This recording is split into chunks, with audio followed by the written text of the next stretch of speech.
Hey, I'm Pej. And I'm Paul.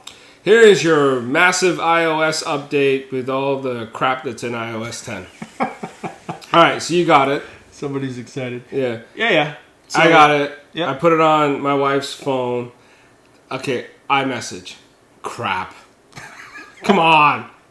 Okay, so I got it on her phone, and you do the updates and whatnot, and it comes up and it's descriptive of what you're doing. So I don't know what happened with her update and my update. I was doing this with you. I think I sent you stuff. You're like, I haven't got the update yet, and it says it's invisible. And I'm like, well, you're not supposed to be able to read it, right? Because you have to tap it and whatnot.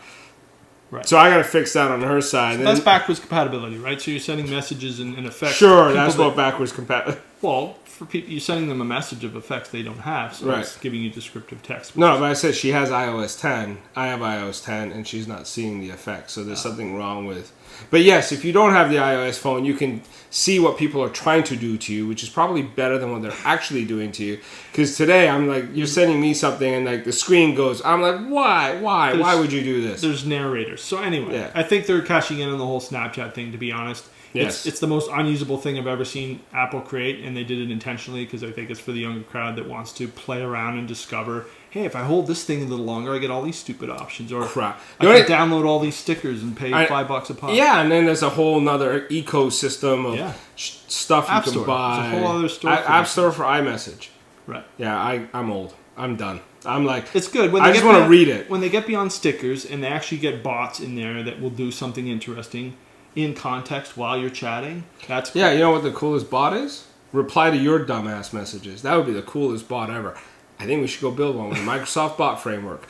Plug! Anyway, iOS, okay, first of all, it addressed one of the biggest complaints and what Android guys have been holding over iOS forever, which is more usable notifications, right? Things that you can... Yeah, on the home screen? Yes. Yeah, that was beautiful. And the Today screen, more widgets. Yay. Love it. Finally. Don't have to proud. hack my iPhone to get that stuff. Another kind of ripoff is Google Photos. Maybe it's their photo organization, which they say they're doing all locally.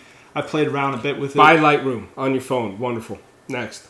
Does it do memories and compile automatically slideshows? That was just junk. Oh, look what I did last month. I don't need. I don't need that. I mean, it's. Do you take the time every month to make slideshows for your family? Do you? No, I don't take. So Apple does it for you automatic. Yeah, we don't all hang around the iPhone either and go, oh. No, because it's on your Apple TV too. Oh, I'm just saying, it's all. Yeah, that's fine. Facial recognition puts all your kids' photos together and your dog over there. Yeah. Just it's time saving, right? Even if it's right 90% of the time, it's still okay. I'll give you that. That's actually pretty good for iPad and on your Apple TV. That's fun. Right. Why on your phone? I don't know. But. No more slide down lock, which is kind of weird. Takes a while to get used to. That was when I'm gonna. Okay, I touched it. I have to press it. No, it said touch. I touch and press. Well, the irony is, you press, it recognizes your fingerprint, it logs you in. Yeah. So now, how do I see my notification screen that you just improved? Yeah. Touch it really fast. Use your fingernail. So I mean, you can turn that off, but then you turn off a lot of the benefit of why you have it in the first place. And I think it's really designed for the iPhone 7. If you've got that, you already have the... Well, I think it's designed for you turn on the Rise to Wake thing. Yeah. And those two things together is now you just pick up your phone and then immediately lights up. And there's things that I honestly don't know yet. You know, I think time will tell. And Maps, you know, it's got more information down at the bottom for you. So about where you parked your car. And actually, so I was going to say that the Maps part that surprised me that I liked is we were at Bayshore walking away. All of a sudden, I got a notification. We remember where your car is, and I was like, "Oh, that's kind of neat." Yeah. Now, utterly useless if you're in a parking garage and you're on like a 5 level, and it'll just show you the dot, and you'll have to remember what level you're on. So hopefully, you know what that is.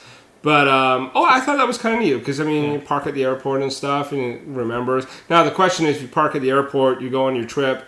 And then you get another car, like a rental, you drive around, and if it overrides, see, I'm gonna test this out. So that's one thing I'm starting to discover, even though it's been out for a while now with even the 6S, is 3D touch. When in doubt and you're trying to do something, press on the icon or somewhere in the tool, and you might now start to see useful options. Yeah. Well, before it was only Apple's apps, and even half of them. Right. I think a lot more came on. They're starting to get an option again. I don't have the 3D touch thing, so I don't know what I'm missing. But it sounds like some even press and hold. They've given a lot of updates on that.